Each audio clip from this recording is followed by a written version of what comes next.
ஞானத்தை யாரிடம் கற்பது? குரங்கு சாவதற்கு ஒரே ஒரு புண் போதும், முட்டாள் சாவதற்கு ஒரே ஒரு பிரச்சினை போதும் என்று கிராமத்தில் ஒரு உவமான வாக்கியம் உண்டு. காடுகளில் வாழும் குரங்குகள் பெரும்பாலும் நோய்வாய்ப்படுவதில்லை. ஆனால் அவைகளுக்கு ஒரே ஒரு புண் வந்துவிட்டால் போதும், அதை நோண்டி நோண்டி பெரிதாக்கித் தன்னை அழித்துக் கொள்ளும். அதுபோலத்தான் மனித வாழ்க்கையில் ஏற்படும் பிரச்சினைகளை மனதிற்குள் போட்டு நோண்டி நோண்டி அதை பெரிதாக்கிக் கொள்வதும். அந்த குரங்கு கொஞ்சம் பொறுமையாய் புண்ணை நோண்டாமல் இருந்தாலே போதும், புண் விரைவில் ஆறிவிடும். இதை குரங்குக்குச் சொன்னாலும் புரியாது. அது புண்ணை நோண்டுவதை நிறுத்தப்போவதில்லை. ஆனால் மனிதன் புரிந்து கொள்ள முடியும் தானே? மனித வாழ்க்கையில் ஏற்படும் பிரச்சினைகளை மனதிற்குள் போட்டு நோண்டி நோண்டி அதை பெரிதாக்கிக் கொள்ளாமல் வாழ முடியும் தானே? மனித மனம் வெறும் மனம் மட்டுமே, மனித மனம் குரங்கு அல்ல என்ற புரிந்து கொள்ளுதல்தான் ஞான உதயம்.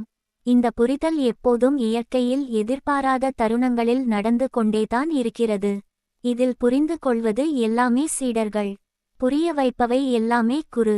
இந்த மொத்த நிகழ்வும் ஆன்மீகம் எனப்படுகிறது, அவ்வளவுதான்.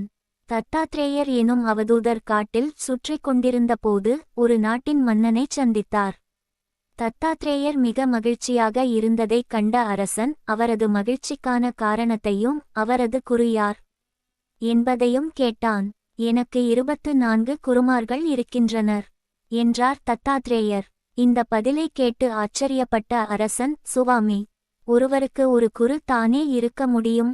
தங்கள் பதில் வித்தியாசமாக உள்ளதே என்றான். அவனிடம் பஞ்சபூதங்களான ஆகாயம், நீர், நிலம், நெருப்பு, காற்று, சந்திரன், புறா, மலைப்பாம்பு, கடல், விட்டில்பூச்சி, வண்டு, தேனீ, குளவி, சிலந்தி, யானை, மான், மீன், பருந்து, பாம்பு ஆகியவையும். நாட்டியக்காரி பிங்களா, ஒரு குழந்தை, ஒரு பணிப்பெண், அம்பு தயாரிப்பவன், சூரியன் ஆகியோரும் என் குருக்கள் ஆவர் என்றார் தத்தாத்ரேயர். மன்னன் ஏதும் புரியாமல் நின்றதைக் கண்ட தத்தாத்ரேயர் இதற்கு விளக்கமளித்தார். மன்னா, பொறுமையை பூமியிடம் கற்றேன், தூய்மையை தண்ணீரிடம் தெரிந்து கொண்டேன். பலருடன் பழகினாலும் பட்டும் படாமல் இருக்க வேண்டும் என்பதை காற்றிடம் படித்தேன். எதிலும் பிரகாசிக்க வேண்டும் என்பதை தீ, நெருப்பு உணர்த்தியது. பரந்து விரிந்த எல்லையற்ற மனம் வேண்டும் என்பதை ஆகாயம் தெரிவித்தது.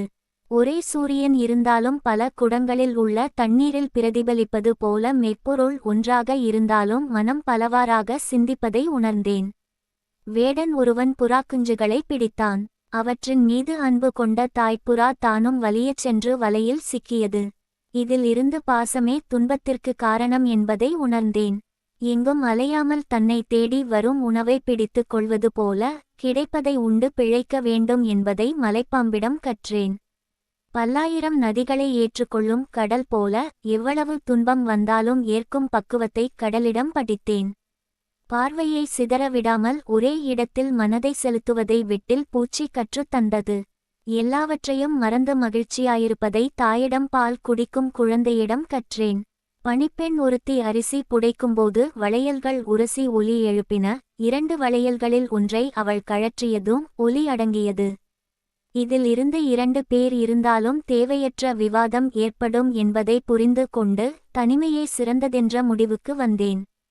புற்களால் குழிக்குள் மாட்டிக்கொண்ட பெண் யானையை பார்த்த ஆண் யானை அதன் மேல் ஆசை கொண்டு அதுவும் வீழ்ந்தது. இதில் இருந்து பெண்ணாசையும் துன்பத்துக்கு காரணம் என்பதை உணர்ந்தேன். இரட்டை மேற்கோள்குறி என்று ஒவ்வொரு பொருளுக்கும் விளக்கமளித்தார். இதை கேட்ட அரசன் பூரண அமைதி அடைந்தான்.